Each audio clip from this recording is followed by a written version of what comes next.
Simon Varghese. ഫേസ്ബുക്കിലും യൂട്യൂബിലെ it's me Simon എന്ന പേരിലും ഞാനുണ്ടല്ലോ. അപ്പോൾ ഇന്ന് വിഷയം നമ്മൾ ചർച്ച ചെയ്യുന്ന വിഷയം ബിസിനസ്, എഡ്യൂക്കേഷൻ തുടങ്ങിയ വിഷയങ്ങളിൽ നാം സംശീകരിച്ചിരിക്കുന്ന അറിവും പക്വതയും പങ്കുവയ്ക്കുന്നതിനെ പറ്റിയാണ്. നമുക്കറിയാം, ധാരാളം ബിസിനസ്സുകാരുണ്ട്, ധാരാളം നല്ല എഡ്യൂക്കേഷണലിസ്റ്റുകളുണ്ട്, ധാരാളം കുട്ടികളുണ്ട്. പക്ഷേ പലരും ഭയങ്കര ശക്തമായി ആരംഭിക്കും, പിന്നീട് പരാജയപ്പെട്ടു പോകും. പലരും ശക്തമായി തീരുമാനങ്ങളെടുത്ത് നല്ല നല്ല യൂണിവേഴ്സിറ്റികളിൽ ചേരും, പിന്നീട് ആവേശം കിട്ടുപോകും. അപ്പം ഇത് സാധ്യതപൂർണ്ണമാക്കണമെങ്കിൽ, വിജയത്തിൽ എത്തിക്കണമെങ്കിൽ എന്ത് ചെയ്യണം എന്നതിനെപ്പറ്റി ചെറിയൊരു നുറുക്കാണ് നമ്മൾ ചർച്ച ചെയ്യുന്നത്. എന്തായാലും നമ്മൾ പലപ്പോഴും ഫങ്ഷനിലൊക്കെ പങ്കെടുക്കുമ്പോൾ ചിലർ വിളിച്ച് മാറ്റി നിർത്തി പറയും, ഞാൻ ഇന്ന വലിയ കാര്യം ചെയ്തു, പക്ഷേ വേണ്ടത്ര റിസൾട്ട് കിട്ടുന്നില്ല, ഇന്ന കാര്യം ചെയ്തു, വേണ്ടത്ര പുരോഗതിയില്ല. അപ്പോൾ ഞാൻ ചോദിക്കും, നിങ്ങൾ എങ്ങനെയാണ് ഇത് ചെയ്തത്? അവർ ഇപ്പോൾ എക്സാമ്പിൾ പറയാൻ, ഒരു എക്സർസൈസ് അല്ലെങ്കിൽ വാക്കിങ്, ഞാൻ കുറച്ച് നാൾ നടന്നു, പിന്നെ നിർത്തി, പോരാ. എക്സസൈസ് ചെയ്തു, പോരാ. ഇതുകൊണ്ടൊന്നും ഒരു കാര്യമില്ല. നിങ്ങളുടെ ബാങ്കിൽ ഒരു അക്കൗണ്ടുണ്ട്, അക്കൗണ്ടിലേക്ക് നിങ്ങൾ 10 മാസം 2000 രൂപ വെച്ചിട്ടാൽ അത് 20,000 രൂപയല്ലേ ആകത്തുള്ളൂ, കൂടുമോ? പിന്നെ അതിൻ്റെ പലിശയും കൂടെ കൂടും, ഒരു 8%. അത് നമ്മൾ എടുക്കുമ്പോൾ അത് കുറയും അല്ലേ. കൺസിസ്റ്റൻ്റ് ആയിട്ട് you must follow, you must do exercise, you must work consistently. അപ്പോൾ ഇത് പറയാൻ കാര്യം, പലരും പലതും ആരംഭിക്കും.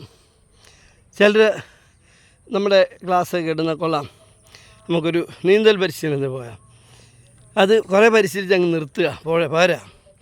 അത് കൺസിസ്റ്റൻ്റായിട്ട് ചെയ്യണം, പ്രാവീണ്യം നേടണം. ഏത് വെള്ളച്ചാട്ടത്തിലും വീണുപോയ ഒരു കുട്ടിയെ അല്ലെങ്കിൽ ഒരു സ്ത്രീയെ അല്ലെങ്കിൽ ഒരു പുരുഷനെ രക്ഷിക്കാൻ പ്രാപ്തനാകത്തക്ക രീതിയിൽ അത് തുടരണം. അതുപോലെ തന്നെ ഭക്ഷണം കഴിക്കുമ്പോൾ ആവശ്യത്തിന് മിതമായി കഴിക്കുക. ഒരു 50 വയസ്സ് കഴിഞ്ഞാൽ ധാരാളം അത് തുടക്കത്തില്ല, അത് കഴിഞ്ഞ് കല്യാണ പാർട്ടിക്ക് ചെല്ലുമ്പം ഓടി നടന്ന് വാരി കഴിക്കരുത്. അത് ഡിറ്റർമിനേഷനെ തകർക്കുക. അപ്പോൾ അങ്ങനെ ചെയ്യണം. അപ്പോൾ ഏത് കാര്യം ചെയ്താലും ആരംഭിക്കാൻ ഏതൊരു വ്യക്തിക്കും കഴിയും, പക്ഷെ അത് കൺസിസ്റ്റൻ്റായി തുടരാനും കഴിയും. പക്ഷെ കൺസിസ്റ്റൻ്റായി തുടരണം. ഒരു ബിസിനസ് സ്റ്റാർട്ട് ചെയ്തു, ആ ബിസിനസ് നിൽക്കുമ്പം മാറ്റങ്ങളുണ്ടാകാം. അപ്പം നിങ്ങളൊരു മാറ്റ് പ്രൊഡ്യൂസറാണെങ്കിൽ ആ മാറ്റിനകത്ത് തന്നെ നൂതനങ്ങളായ രീതിയിൽ മാറ്റങ്ങൾ വരാം. പല ടെസ്റ്റുകളും വരുമ്പോൾ അണുബാധയുണ്ട്, ഫംഗസിലുണ്ടാകുന്നു. അപ്പോൾ ആ ഫംഗൽ ഉണ്ടാകാത്ത തരത്തിൽ അത് മാറിക്കൊണ്ടിരിക്കുന്നതിന് മാത്രമേ ജീവിതത്തിൽ വിജയിക്കാം. ആ മാറ്റം എങ്ങനെ ആദ്യമേ കണ്ടുപിടിക്കണം. മറ്റൊരാൾ 10 പേര് ചെയ്ത് 12ാമത് ചെയ്തിട്ട് കാര്യമില്ല. അപ്പം you must open your eyes and years and grab the knowledge and happenings in the society, not even in Kerala, India, around the world. You must see, go through eyes around the world. Nowadays it is very possible for us to know what is happening in the universe. Okay, you must open your eyes and ears. Okay. പിന്നെ കുട്ടികളുടെ പഠനം, കുട്ടികളെ പഠിപ്പിച്ച് കളയാനൊക്കെ തീരുമാനിക്കും. നല്ല സ്കൂളിൽ കൊണ്ടാണ് വല്ലതായോ, പകുതി ആയിട്ടുള്ളൂ. പിന്നീടാണ് അവൻ സ്കൂളിൽ നിന്ന് വരുമ്പോൾ അവനോട് അപ്പനും അമ്മയും ജോലിക്ക് പോയിരിക്കുകയാണെങ്കിൽ വീട്ടിലുള്ളവർ സ്വീകരിക്കും. ഒക്കെ അപ്പനും അമ്മയും വീട്ടിൽ വരുമ്പോൾ ഒരു ചായയൊക്കെ എടുത്ത് മുമ്പ് വെച്ചുകൊണ്ട് ചോദിക്കണം, മകനെ what is happening in the class, school, എന്നിട്ട് ടീച്ചർമാരെ പറ്റിയൊക്കെ ചോദിക്കണം.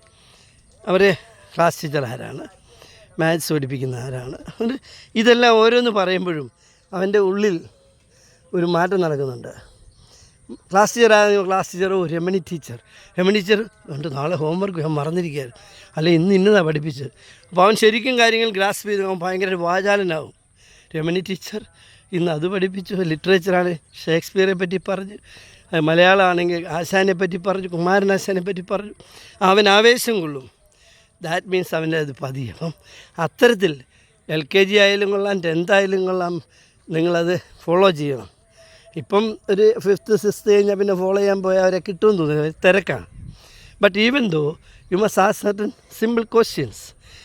എടാ പൊന്നു നിങ്ങൾ വന്നാണ്, എന്താണ് പ്രശ്നം? നമ്മളെല്ലാം മാതാപിതാക്കൾ കുട്ടികളോട് ഭയങ്കര സ്നേഹമാണ്, പക്ഷെ പ്രകടിപ്പിക്കുകയില്ല. ഒരിക്കൽ ഞാനൊരു സംഭവം ദർശിക്കാനിടയായതാണ്. എറണാകുളത്താണ്. അമ്മയും മോനും എല്ലാം കൂടി ഒരു ഹിന്ദി സിനിമ കണ്ടുകൊണ്ടിരിക്കുക. ഒരു പർട്ടിക്കുലർ ടൈമായപ്പോൾ അവരുടെ പഠന സമയം 9 മണി 8 മണിയാണ്ട. അമ്മ പറഞ്ഞു എല്ലാവരും നിർത്തി പഠിക്കാൻ പോകാൻ പറഞ്ഞു. അപ്പോൾ മോൾക്ക് ഭയങ്കര ഇഷ്ടപ്പെട്ട രംഗമായിരുന്നു. അപ്പോൾ അവൾ പറഞ്ഞിട്ട് കഴിഞ്ഞിട്ട് പോവാം. ഇല്ല, വാശി പിടിച്ച അമ്മ അവരെല്ലാം പറഞ്ഞിട്ട്. എന്നിട്ട് അമ്മ അവിടെ നിന്ന് TV കണ്ടുകൊണ്ടിരുന്നു. TV എല്ലാം കഴിഞ്ഞ് ഭക്ഷണത്തിന് വിളിക്കാൻ നിന്നപ്പം ആ കുട്ടി എന്തോ എല്ലാം ഉപേക്ഷിച്ച് പോയി. ഭക്ഷണം വേണ്ടാത്ത നാട്ടിലേക്ക് പോയി. നമ്മൾ വളരെ ശ്രദ്ധിക്കേണ്ട ഒരു കാര്യമാണ്. എപ്പോഴും നമ്മൾ കുഞ്ഞുങ്ങളോട് സംസാരിക്കുമ്പം മുതിർന്ന ആളോട് സംസാരിക്കുന്ന ഗൗരവം കൊടുക്കണം, അതിൽ കൂടുതൽ കൊടുക്കണം. അവരെ ഹർട്ട് ചെയ്യുന്ന രീതിയിൽ പെരുമാറാൻ പാടില്ല. എന്നാൽ സൂക്ഷ്മമായി കാര്യങ്ങൾ ഗ്രഹിപ്പിക്കുകയും വേണം. ഓക്കെ, പറയാനുള്ളത് പറയണം, ചെയ്യാനുള്ളത് ചെയ്യണം. പക്ഷേ ഈ രംഗം ഒന്ന് കഴിഞ്ഞോട്ടെ എന്ന് പറഞ്ഞാൽ ആ രംഗം കഴിയട്ടെ. You must wait for that time.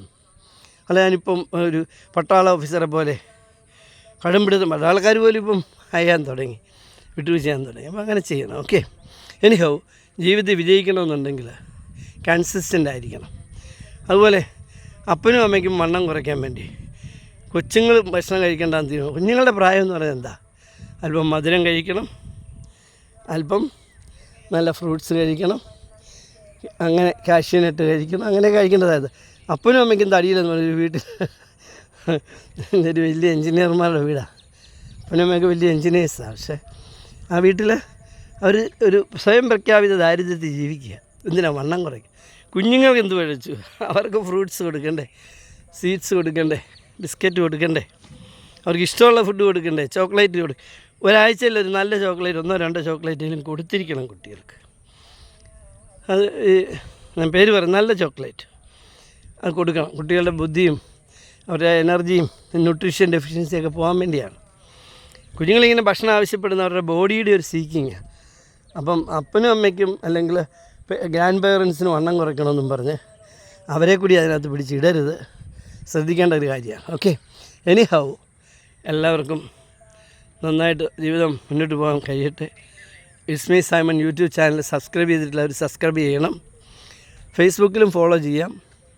Okay, all the best. Have a fantastic day. Praise our God.